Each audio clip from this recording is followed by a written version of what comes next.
You're listening to Glove Up or Shut Up on the Angry Marks Podcast Network. All right, and of course, the big show this weekend, Bellator 138 at the Scott Trade Center in St. Louis, Missouri, home of the Cardinals. Indeed, and good weekend for them to do it too, because UFC is not offering any kind of competition that will overshadow them. This show on Friday night will, without question, be the biggest show of the whole weekend. This is like their WrestleMania, isn't it? It's a pretty big deal. It's gonna be their biggest show of the summer. Who knows if it'll be their biggest show of the year or if they've got something even bigger down the pipeline, but they are counting on a very big audience for this on Spike TV. This one is gonna draw in a lot of casual viewers who aren't MMA fans necessarily, but they've heard of Ken, they've heard of Kimbo, and they've heard these two are gonna fight, so they're gonna watch. They've heard the conference call. They've heard the conference call, they've read the quotes, they've seen his swollen biceps, and by his, I mean Ken Shamrock, so there's a lot of drama and intrigue about this fight. Hate to ask you this, but who wins? Yeah, I kind of flip-flopped back and forth on this when I did my predictions for MMAmania.com, and at first I was thinking this is a James Toney, Randy Couture type fight where Couture is not going to stand in front of him and just shoot him for the takedown. And so initially I was picking Shamrock to win. Then I thought about it a little more. Shamrock is 51 years old. He's not that fast anymore, and he hasn't done anything in 5 years. Now, Kimbo hasn't had an MMA fight in 5 years, but he's been boxing almost that entire time. And even if they've been lining up cans, he's been beating those cans. He's 7-0 in boxing. So I'm looking at this like Kimbo Slice still has power in his hands. He's been active. He's fit. He's not 51 years old like his opponent. And Ken might want to go for the legs, but he has to get there first. And I don't think he's going to be fast enough to avoid getting punched in the face by Kimbo. And if we learned anything from 3 fights with Tito Ortiz, it's that Ken doesn't have a chin anymore. So I surprised myself by doing this, but I picked Kimbo to win by first round knockout. So this won't go to the judges then? Any way this goes to the judges, it's going to be an ugly fight. I can't see it going past 1 round being any good. It has to end quick. I think if it goes to the judges, it's going to be the old bowling shoe ugly term. Yeah, I think the crowd would turn on it in St. Louis if it went more than 3 minutes. So Mike Tyson fight here, folks. That's what we're looking at. Indeed. And again, it's hard to see, as much as I respect Ken for all he accomplished and his remarkable physical transformation getting ready for this fight. He's undoubtedly in great shape. Now, no matter how he got there, he looks great. But he is 51. He has no chin. No, he's just not winning. All right, moving on to the co-main event for the lightweight title, Pitbull Ferrari against Daniel Weichel. Weichel. You know what? There's a hockey player with Weichel. That's why I call him Weichel. This is funny though, because this guy, if UFC could have signed him, he'd be on the main card at the O2 in Germany this weekend. 35-8. He is a remarkable fighter. He's only just gotten known recently in North America, but this guy has been fighting forever and deserves the title of being one of the best featherweights in the world. When you look at his record and the guys he's fought and beaten, he's right up there and should be better known than he is. And he's getting a golden opportunity here going against Ferrari. I shouldn't say that. I like Pitbull's chances here, but it's going to be a very close fight. I think the champ retains, but it will be by the skin of his teeth here. All right. Well, do you want my scientific breakdown from MMAmania.com? Sure. All right. Here's what I see happening in the fight between the champion and the challenger. As you noted, Patricio Pitbull Freire, he's a phenomenon. He's unlike anybody else we've seen in the featherweight class of late. And the featherweight class in Bellator is ridiculously stacked. I mean, you talked about it with UFC having the lightweight class being ridiculous. The featherweight class has always been ridiculous in Bellator. You've got 2 or 3 former champions at any one time that are always vying for the title. But Freire, he's a beast. He's 13-2. He's literally on another planet.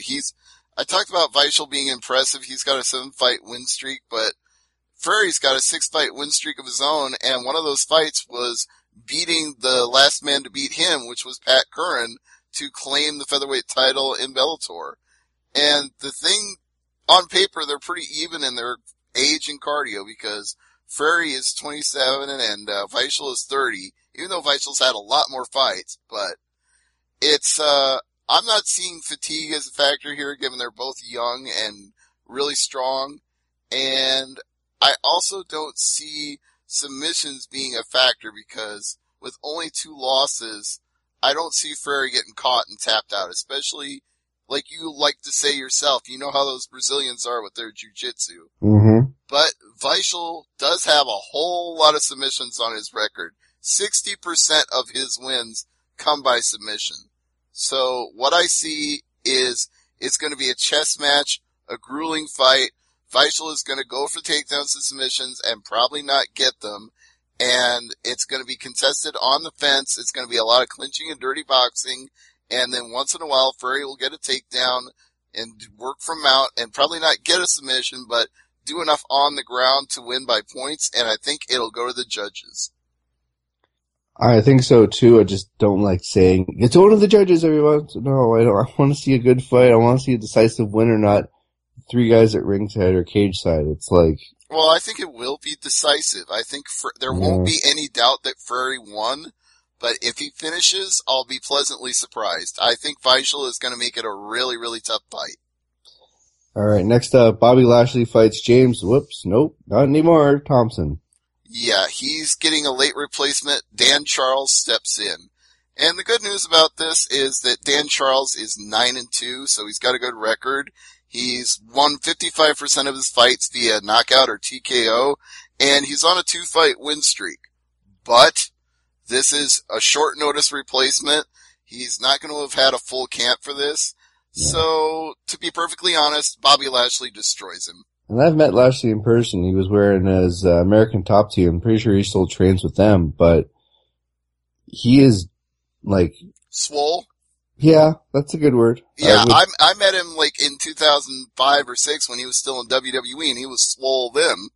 Yeah, now he was here in Ottawa a few years ago for a wrestling show for a cancer benefit. Yeah. And, yoked is another good word for yoked. it. Yeah. Bobby Lashley is just a freak of nature.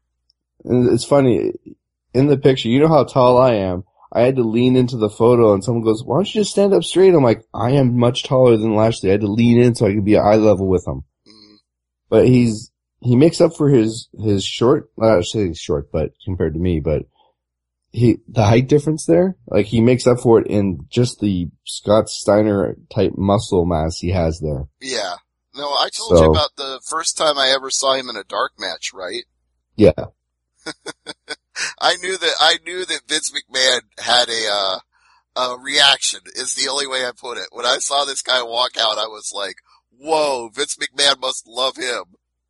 Well, I told you, just going on a side tangent, I was at I think it was a SmackDown a few years ago, this is years and years ago. And it was, I want to say Hurricane against Molly.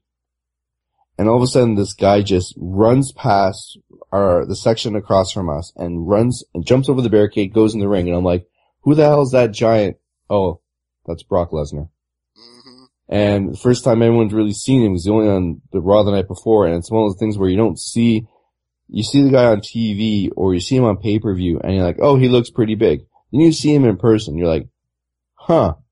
Okay. He is that big. Okay. Good to know. It's like Big Show's not that tall. Holy jeez.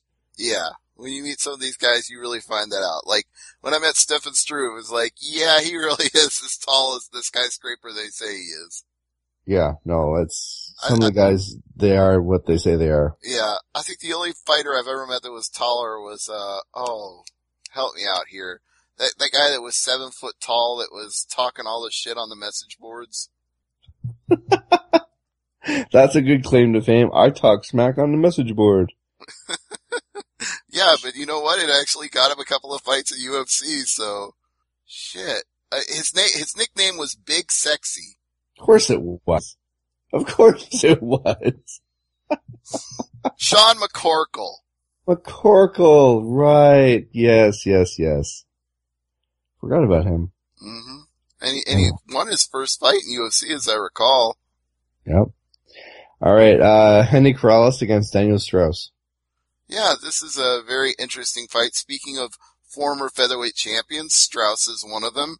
Corrales is a very tough fighter. He's 12-0, but the thing I worry about with him is that he amassed that record fighting for Long Beach Fight Night and King of the Cage. So he probably fought decent competition in one and good competition in the other, but were either of them on the level of the featherweight division of Bellator? And that's why, as much as I like Corrales, and I had a good interview with him, and I think he's got a lot of potential, I think he's stepping up to a whole new level he's never experienced. It could be fight of the night. Could be. I'm sure Corrales will. He vowed that he wants to finish the fight standing. That was the quote he gave me. So he's going to try like hell. And he's got a lot of knockouts on his record. But, again, is King of the Cage and Bellator's featherweight division the same thing? I have to respectfully say no, it's not. And Derek Campos against Michael Chandler to round off the main card. Now, here's the interesting thing about this one, and it actually goes into next week's card, which is taking place at the Kansas Star Casino in Mulvane. I'm going to give you a little teaser since my interview hasn't been published yet, but the caveman David Rickles says he has an evil plan. Oh no. His evil plan is to go to St. Louis and cheer for Michael Chandler to win the fight with Derek Campos. Then he is going to go out there and destroy his opponent at the Kansas Star Casino. Boom, rematch. He wants Chandler again. He wants to prove himself. I didn't know his last name was Sonnen. Yeah, well, just wait till you hear this interview. It is a Chael Sonnen-rific interview. Oh boy. Well, on the prelim card, there's a lot of fights here. We're not going to go through every fight here. Chris Heatherly against Garrett Gross is pretty good. Yeah, and Justin Lawrence versus Sean Wilson. Mm-hmm. And Justin Guthrie against Stephen Mann. So those are 3 fights to watch out for. I really want to see how Justin Lawrence does in the Bellator featherweight division, because if he gets a big win on Sean Wilson, who is a veteran fighter, just a little bit over 500, but he's been around for a real long time, like 35 wins in his career. So Justin Lawrence gets the win over him. They're going to propel him right up to TV.